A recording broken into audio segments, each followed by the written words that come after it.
梁小龍離世未滿1個月，580萬粉絲賬號被瘋搶，弟子同家屬互撕太難看。2月7號，井號梁小龍100萬粉絲賬號而被弟子霸佔井號，呢個話題直接炸上熱搜，瞬間點燃成個網。邊個估到銀幕上面威風凜凜嘅陳真，1月14號喺深圳因心臟衰竭離世，仲未滿1個月，身後事就搞出咁大一場鬧劇。一場圍繞佢580萬粉絲短視頻賬號嘅爭奪戰，將昔日溫情撕到稀爛，弟子同家屬各執一詞，互不相讓，場面亂到睇唔落眼。先快速復盤下梁小龍嘅傳奇過往，畢竟可以令個賬號爭到面紅耳赤，全靠佢當年嘅名氣打底。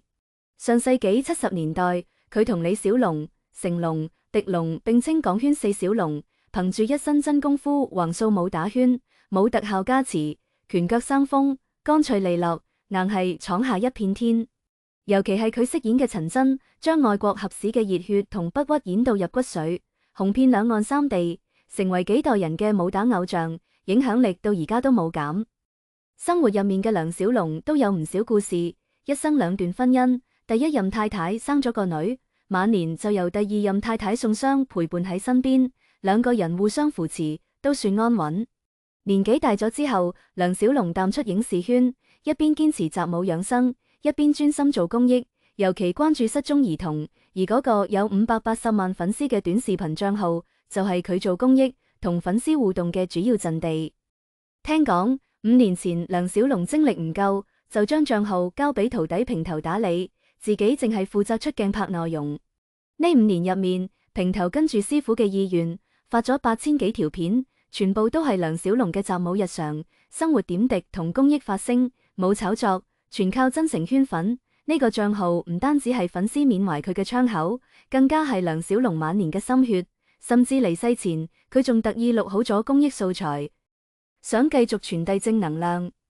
梁小龍嘅離世來得猝不及防。1月14號離世前1日，佢仲喺深圳同友人食飯，着黑外套，面色紅潤，興致勃勃咁送親筆簽名嘅真功夫字畫，第2日就天人永隔，真係令人唏噓。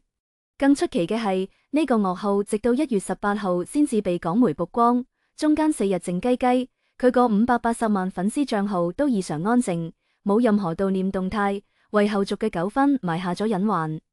港媒曝光之後，賬號先至終於發咗條告別語，請原諒我不辭而別，就當我到很遠的地方拍電影去了。溫柔又有情懷，瞬間喊咗大批粉絲，大家都以為係家屬整理嘅遺言，紛紛留言悼念。點知呢份溫情冇撐幾日就徹底變味。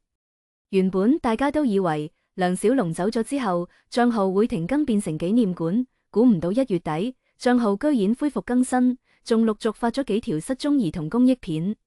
粉絲們議論紛紛，有人估係老爺子生前未發嘅庫存，亦都有人越睇越唔對路。人都冇咗，賬號更新點解咁密？背後肯定有人操控。好快，賬號運營者就浮出水面，正係梁小龍嘅徒弟平頭。面對質疑，平頭私下回應，話自己更新賬號係為咗繼承師傅遺志，完成佢未做完嘅公益心願，唔想讓師傅嘅心血白費，亦都唔想讓粉絲失去緬懷佢嘅地方。呢番說話聽落有理有據，但係冇過幾日，就有人跳出來打佢面。2月4號深夜，一個名叫宋湘梁小龍妻子嘅賬號突然炸場，直接發聲明鬧爆，話有人未經家屬同意，擅自運營梁小龍嘅某音、某手賬號，侵犯家屬合法權益，仲放話要依法追責。呢一下成個網都懵咗，難道平頭所謂嘅繼承遺志，其實係私自霸佔賬號？但係仔細一睇，呢個維權賬號疑點重重，冇平台官方認證，粉絲先至1000幾人，除咗維權聲明，就只有幾張梁小龍嘅合照，連一啲夫妻相處嘅日常素材都冇，根本冇辦法證明自己就係宋湘本人。網友瞬間炸鍋，有人鬧平頭吃相難看，亦都有人質疑呢個維權賬號係冒牌嘅，想趁機分一杯羹。呢邊維權賬號先發聲，平頭就喺2月5號正面硬剛，直接將事件搞得更亂。佢直言自己係梁小龍嘅關門弟子，仲係師傅生前指定嘅經紀人，運營賬號5年多，全程有師傅授權，賬號仲有平台黃 V 認證，根本唔係私自霸佔。平頭仲吐槽，見到維權聲明之後，佢本來想註銷賬號避嫌，但係頂唔順粉絲苦苦哀求，先至勉強保留落來。而且佢運營賬號咁耐，從來冇直播帶貨，冇掛小黃車，就算被網報開自衛直播，都關咗打賞，全程冇賺過1分錢。所謂霸佔賬號牟利，純屬造謠。更勁爆嘅係，平頭直接質疑維權賬號嘅真實性。佢話自己雖然喺香港見過宋湘，但係近5、6年根本冇聯繫過。呢個冇認證嘅賬號大概率係冒牌嘅，背後有人想冒充家屬，爭奪賬號控制權，靠流量賺錢。佢仲透露一個關鍵信息，到而家為止，佢從來冇收到過梁小龍法定第一順位繼承人嘅正式意議。講白咗，真家屬根本冇找過佢要賬號。呢番說話一出，成個網徹底沸騰。2月7號當日，相關話題直接霸屏某博、小某書、井號、梁小龍100萬粉絲賬號而被弟子霸佔井號，衝上熱搜榜首，閱讀量破1000萬，網友炒到炸開鍋。就喺輿論最激烈嘅時候，平頭通過梁小龍嘅爭議賬號發咗一份親筆聲明，直接將所有矛盾擺上台面。聲明入面，平頭先賣咗波慘，直言沒有師傅就沒有這些粉絲，永遠感恩師傅。話賬號自己實名運營5年，但係絕對唔會獨享，仲特意澄清號是平台的，我只有使用權，打臉霸佔賬號嘅質疑。對於同宋湘賬號嘅協商，平頭態度強硬，話如果可以同宋湘本人友好傾掂，佢願意配合交接；如果傾唔掂，佢就找梁子文或者甩白馬一齊運營。仲放話誰說不行，明擺住唔認可那個身份存疑嘅維權賬號。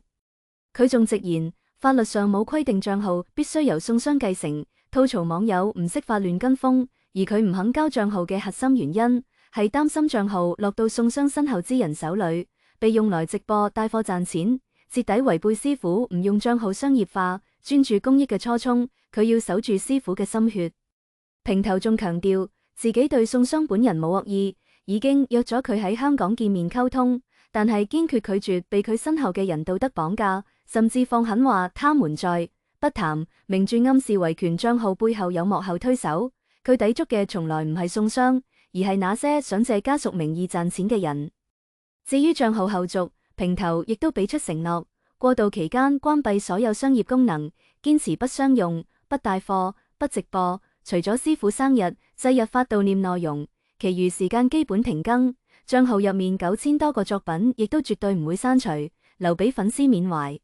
同時，佢仲放話已經鎖定5個網暴誹謗佢嘅人，後續會排隊起訴，用法律維權捍衛自己同師傅嘅名譽。